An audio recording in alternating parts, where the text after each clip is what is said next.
السلام علیکم ګرانو کتونکو، زم تفهیم ګرانو کتونکو. نوخار چې کوم سیاسي صورتحال دی نن یو چپهوالی د نوشیره کلا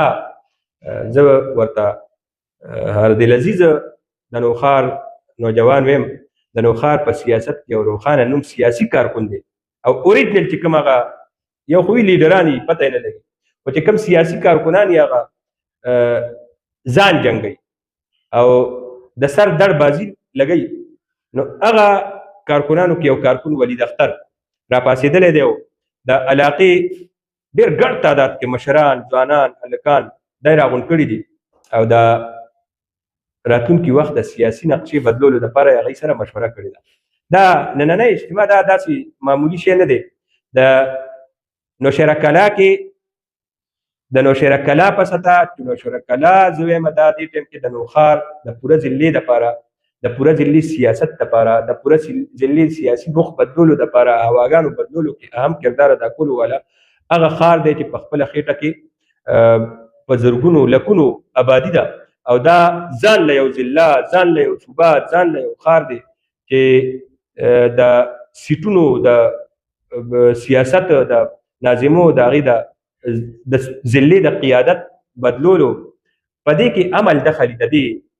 څنګه چې د نوشیره کلا لکه موږ همیشه خبره کوو دا داسې قصبي دي، کوړی، اکبرپوره او پبو، نو دا هغه غټ ښارونه دي چې دا کم طرف ته تاویږي نو د صوبې د ضلعې هغه سیاستونه تاویږي. نن ولید اختر صاحب چې د نوخار سیاست کې نوم دی او الله تعالی ولا صلاحیت ورکړی دی د خبرې کولم، خلکو سره د رابطې کولم، د متحرک اوسېدو هغه چې کوم د سیاسي کارکون له ضرورت وي خلکو سره د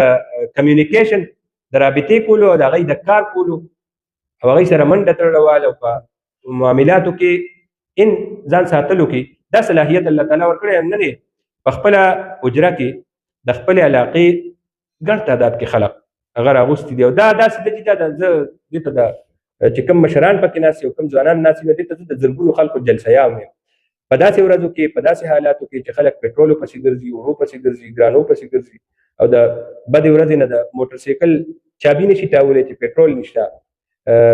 پټرول نشي اچولی، سی ان جي نشته، ګاډی نشي ګرځولی. نو ته دومره خلک تحریک کې راولي، مومنټ د هغوی کې چې هغه خپلې حجرې ته راولي او کینې. نو هغوی راغوستي دي د علاقې په امن و امان د لوډ شیډینګ، ګیس او نور انفراسټرکچر حوالې سره چې کوم مسایل دي په دې باندې خلکو خبرې هم کړي دي او د دغې حل دپاره، پریشر اچولو دپاره او خپل وسه پورې هغې کې اسانتیا پیدا کولو دپاره مشوره کړې چې موږ راتلونکي وخت کې داسې څه کار وکړو چې دلته دا مسلې څه ناسه چې 100% وي نو چې 10% خو حل شي، چې 10% هم یو ځای کې څه تبدیلي راشي نو دا عوامي سطح باندې د 100% حیثیت لري. خلکو په دې باندې کولو خبرې وکړي، خو د دې مطلب دا دی چې دې نه پس به دی هم مختلف خپل ملګرو سره رابطې کوي. مشرانو د طرف نه خو په دې خبره وشوه دا دومره خلک چې راغونډ شي نو د دې مطلب دی چې تا سره زمونږ اتفاق دی او تا ته مونږ اختیار درکړی دی، ته اختیارمند دی، دا زمونږ مسلې دي، که دا مسلې ته څنګه طریقې سره حل کولو کردار ادا کولی شي نو تا له مونږ اختیار درکړو. د دې ننني پروګرام مطلب دی. اوس د دې نه پس به د ولید اختر صاحب خپل چې کوم هغه کچن کابینټ ورته وایي، مطلب په دې ضلع کې خپل نور ملګري دي، خپل سیاسي کارکنان دي، تاجر کارکنان دي، نور د زړه پورې ملګري وي، ای سره به مشوره کوي چې زه کوم طرف ته قدم اوچت کړم، کوم ملګرو سره کینم، کومه کمیونټي کې کینم چې زما د دې علاقې مسلې حل کړي. نو راتلونکي وخت کې د دې نوخار د خاص کر دغه علاقې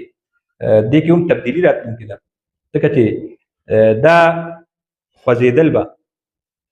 د دې په بنیاد باندې به علاقې ته څه ناڅه فوکس ملاویږي. هغه په هر صورت کې وي، که د حکومتي پارټۍ له ورځي حکومتي پارټي به مله ورکوي او که نه ورځي نو لکه که هغه عمراني څه ناڅه د حکومتي پارټۍ چې ورکړي نو هغوی به بیا د خپل ځان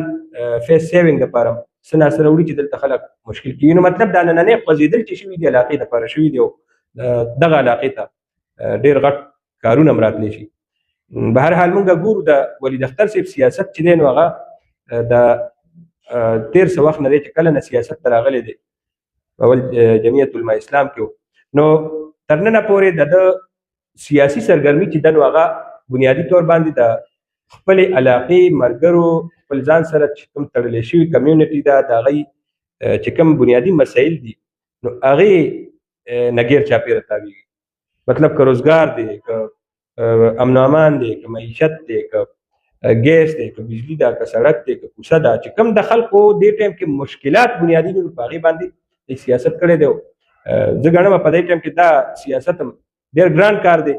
خو دا د وخت ضرورت دی اوس ګورو به چې راتلونکي وخت کې د ولید اختر صاحب سیاسي چې کومه نقشه ده د نوښار دا نننۍ جلسه